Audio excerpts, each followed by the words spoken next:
Hi, magandang araw po sa inyong lahat for our first reading of the day.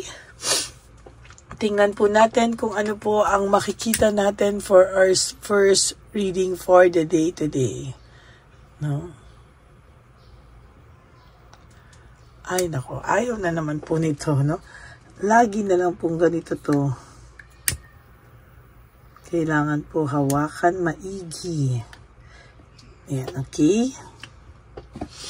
Kamusta po? Napanood nyo na po ba ang ating first, second, and third reading for the day kahapon?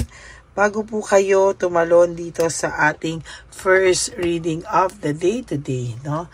Tingnan po natin kung ano naman po ang ating makikita sa first reading of the day today.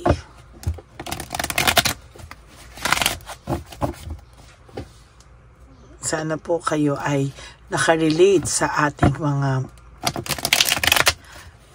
sana po kayo ay nakarelate sa ating reading kahapon, first, second, and third reading. Very mabibigat na readings and very powerful readings, no?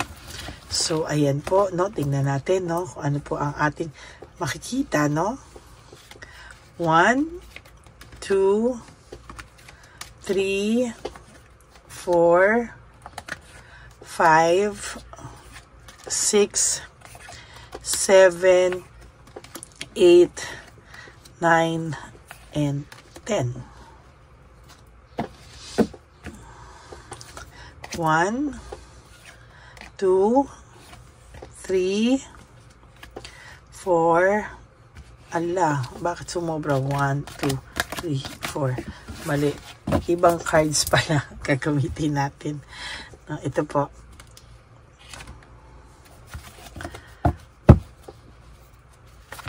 Balasahin muna po natin mabuti.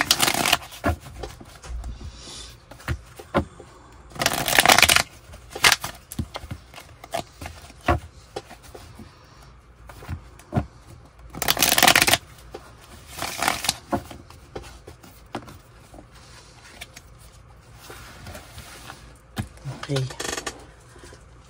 Bilangin natin. 1, 2, 3, 4, 5, 6, 7, 8,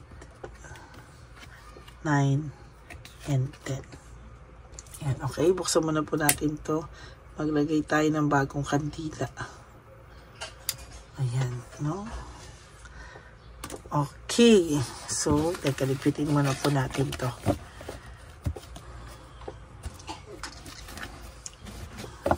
Huwag nyo pong i-skip to. Ito po ang magsisilbing ito po yung magsisilbi nating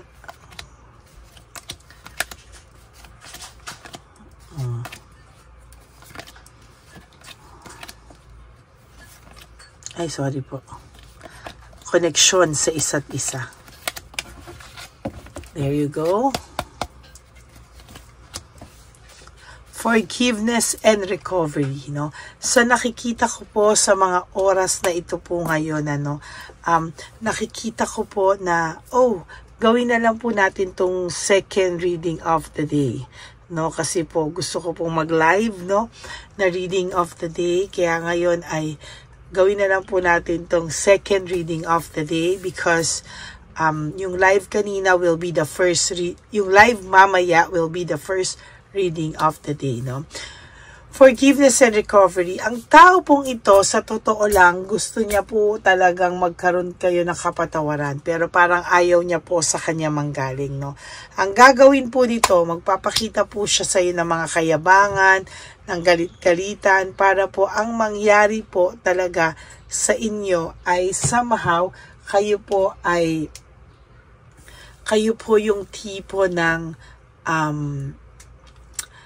kayo po yung magkaroon ng guilt, kayo yung lumapit sa kanya, kayo yung parang magmakaawa, no? Kayo po yung nakikita ko, parang mas gusto niya po na ganon yung mangyari, no? Parang sa nakikita ko po, gusto niya po na magkaayos kayo pero hindi po sa kanya manggagaling ang kumbaga gusto niya, siya po yung magbibigay sa iyo ng kapatawaran, no? Siya po yung kunwaring nagpatawad sa iyo, no? So nakikita ko po, very, very magulo rin po ang isip nitong taong to, at sa palagay ko po, hindi po to matatahimik. Sa mga susunod na panahon po, lalo po itong malulungkot, no? Malulungkot po ito, at tipong hindi niya po alam kung ano po ang kanyang gagawing diskarte, no? Ang nakakalungkot lang po dito, wala po talaga siyang balak, no?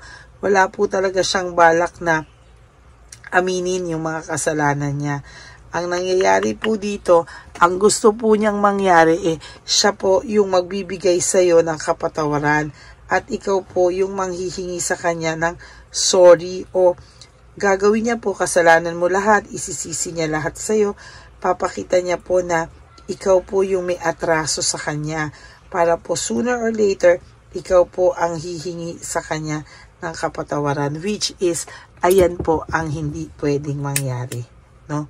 Which is, ayan po ang hindi ko gustong mangyari, hindi ko po yan papayagan, no, na maging ganyan po ang gagawin niya po sa iyo, no? This person deserves to know kung ano po ang kailangang malaman, kung ano po yung kanyang hindi po kasi maganda na parang ang lumalabas ay ikaw at ikaw pa rin ang may kasalanan, ano? Hindi po ganun yun, Very napakamakasarili po ng taong ito, at sa totoo lang po, hindi ko po papayagan na maging ganyan po ang papalabasin niya, no? Hindi po talaga dapat yan.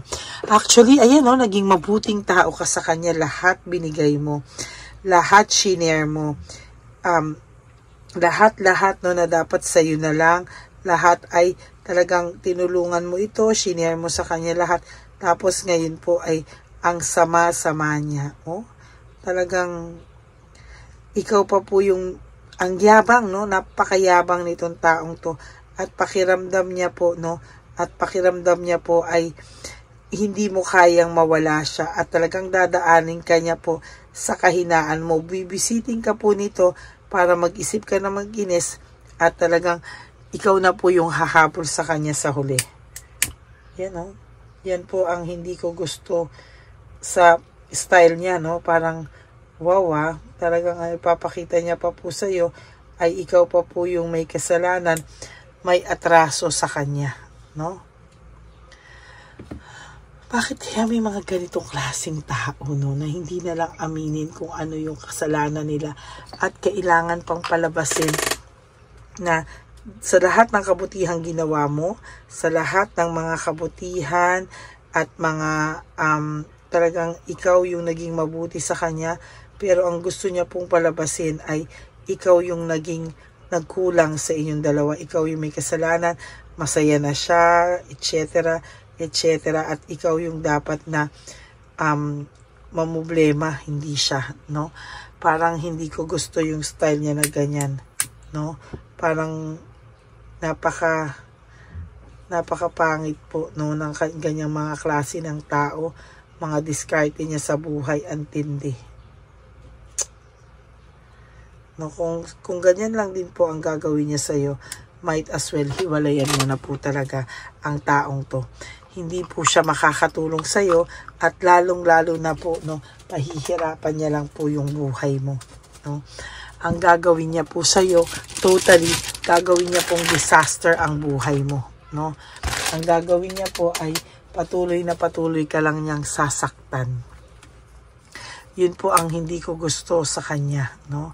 Technically, ang taong ito ay makakaramdam ng pagkabigo sa mga susunod na panahon pag ito po ay hindi pa rin nagbago, at itong taong to ay magulo pa rin, ano? Hindi ka po niya tatantanan, no? Yan. Gusto ko pong diliman, ano, para makita ko po ang kanyang innermost feelings and thoughts, no? Tinanggalan ko po at mga ilaw lamang na to ang ating gabay, kasi gusto ko pong makita kung ano po talaga ang pakiramdam niya. Lalagyan din natin ng pink, no, para makita natin yung kanyang feelings and thoughts, no, sa mga oras na ito.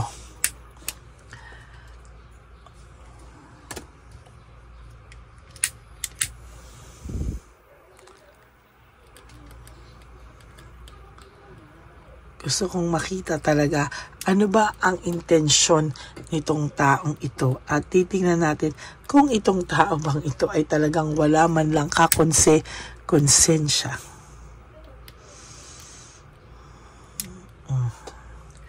Tingnan po natin kung ano po ang kanyang makikita dito ngayon sa araw na to. Kung talagang ito ba talagang taong to ay ganyan na lang katindi ang, di ba, ang kanyang pagkatao, no? Talagang tingnan po natin kung itong taong to talaga ay makakaramdam ng ang sama kasi nang nakikita ko sa kanya, no? Parang ganun-ganun na lang ba ito, no? Parang sobrang hindi mo po deserve ang taong ito, no? Talagang ikaw at lahat ng kayabangan papakita niya. Pinapakita niya pa po sa'yo na cold heart, no? Kitang-kita po natin ngayon yung bitterness sa kanya, no? Kung makikita mo po ang taong po ito ay sobrang bitter, parang pinakikita niya po sa'yo na siya po ay masaya na siya po ay relax, na ikaw po ang may kasalanan, no? Pero sa totoo lang po, sinasabi ko po sa iyo, malungkot po ang taong to. As a matter of fact, may boredom po siyang nararamdaman, no? Sobra po yung pagka-bored niya sa buhay niya, no? Na hindi niya po akalain na may mga ganitong sitwasyon na hindi naman pala po lahat ay aako sa kanya, o hindi lahat ay mananalo siya, no, sa laban na ito. Impulsiveness, no? May nakikita po akong impulsiveness, o may nakikita po ako dito na bigla ang mga desisyon lamang. Ngayon, ginugusto niyang magpahinga. Rest, restoration, contemplation. Gusto niya pong kuhanin yung control niya ulit over you, no? And then there is this lack of direction, no? Nakikita po natin na itong lack of direction na to ay may conflict akong nakikita. No, this will be the first reading of the day. Mamaya na lang po ako mag-live reading, no? Lack of direction, conflict, bonus na lang po yung live reading natin, ano? Live reading po mamaya po yan, no?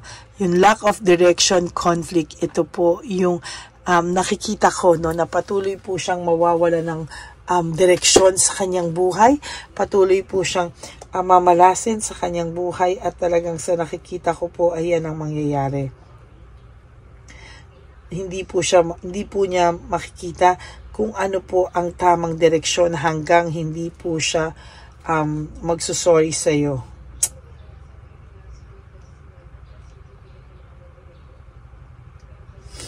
Ayan, no? Talagang, ay nako, deception and manipulation. Siya na ngayon ng loko, pero minamanipulate ka pa, no? Puno po siya ng kayabangan, pagsisinungaling, at lahat po ng sinasabi niya sa'yo or pinakita niya sa'yo ay lahat ay kabaliktaran, ano? Hindi po siya masaya sa buhay niya, kaya naghahanap po siya ng atensyon sa'yo. Loss of opportunity, mischance, hindi niya alam kung kailan at papaano siya magkakaroon ulit ng pagkakataon, ano? Gusto po nitong humingi ka ng tawad sa kanya. Oh my God. Masyado siyang confident, no, na kaya ka pa rin niyang i-manipulate, kaya ka pa rin niyang baliktarin, kaya niya pa rin po lahat, no, na mag-sorry ka sa kanya. Kaya niya pa po ikaw palabasin na may kasalanan, at feeling niya po kaya niya pa po ikaw ang palabasin niyang guilty sa lahat ng ito. Meron po siyang nararamdamang emptiness, no, and emotional loss. Matinding emotions po ang nawawala sa taong to, matinding emptiness. Kaya po sabi sa iyo, itong taong ito ay naghahanap po siya ng matinding, ayan, no? Naghahanap po siya ng matinding rason o strategy paano kanya mawi-win back na hindi po siya ang bababa, no? Napakasama nitong taong ito, no?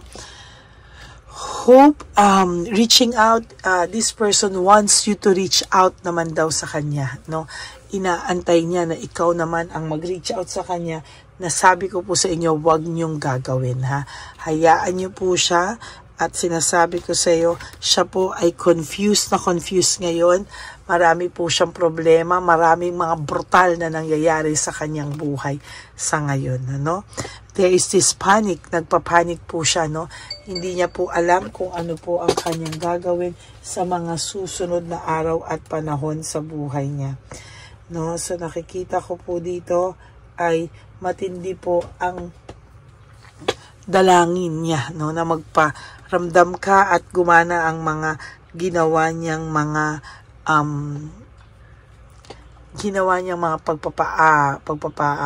guilty sa iyo, no, pero sana wag, no.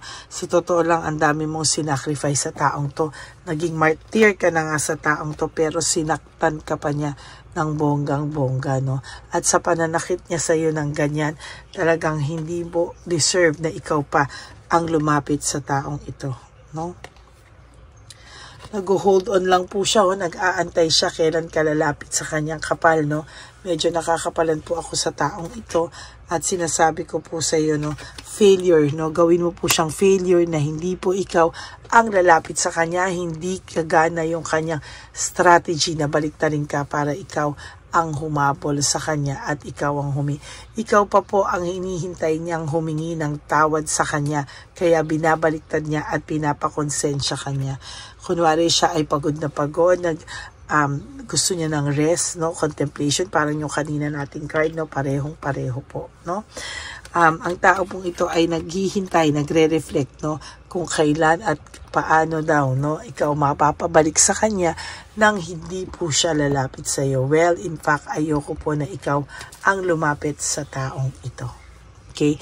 Binabaliktad niya po ang lahat para ikaw po ay mag-guilty, nagpapapansin sa iyo to, kumukuha to ng atensyon sa iyo, pero ang inaantay niya po ngayon ay ikaw na po ang gusto niyang lumapit sa kanya. Okay? So, wag mo pong gagawin yan. Okay? For those of you po na nasasaktan sa mga pinagagawa nito, hayaan mo lang po siya. No? Wag ka pong lalapit sa kanya. Okay? Maraming salamat po. This will be the first reading of the day. Sorry, this will not be the second. This will be the first reading of the day. Mamaya po ay tayo po ay magla-live, no? Para naman po magla-live po tayo para po habang ako'y nagbabasa, nandyan po kayo't nanonood. Yan, buksan na po natin konti ang ilaw dahil nakita ko na po ang kanyang energy.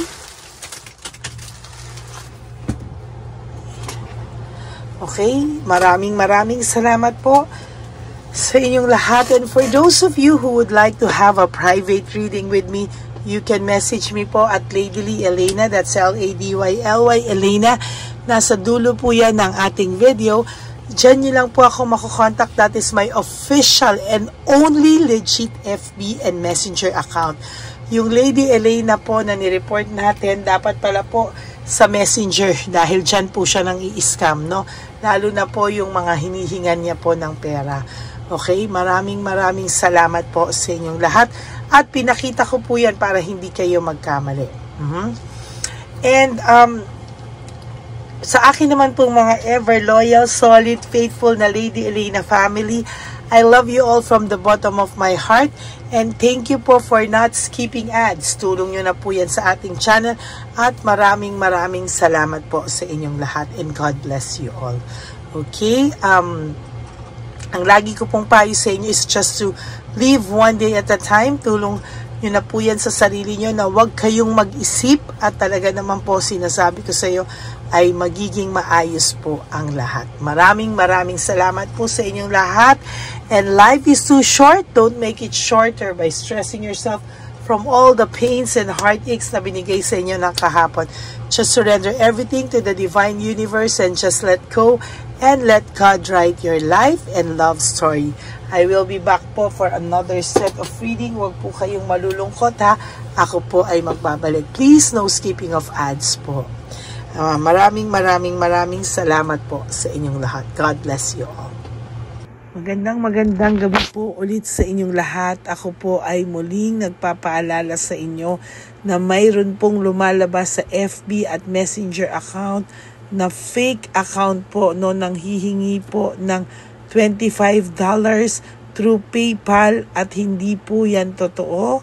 Huwag po kayong maniwala dyan. At pag sinabi mo po na gusto ko pong marinig ang boses nyo or makita kayo, ang sasabihin po ay magbibigay kami ng link. Buksan mo yan at pagkatapos ay makikita mo ako. Huwag po kayong maniniwala dahil yan po ay hindi totoo. Yan po ay isang malaking scam na pag binuksan nyo po ay mahahack po lahat-lahat sa inyo. Mahahack po ang inyong mga personal details. Lahat ay mahahack. Ako po ay nalulungkot na ito po ay nangyari, ngunit sa talagang may mga tao pong masasama at may mga tao po talagang hindi makatiis na hindi gumawa ng masama sa ibang tao. Pero maging aware po sana kayo, tulungan niyo po ako, i-report po natin yung fake na yan at sa FB para siya po ay mawala na at wala na po siyang mabiktima pa, no? Nandyan po lahat ng details at maraming salamat po sa inyong lahat. Maraming salamat po sa inyong lahat at mag-iingat po kayo.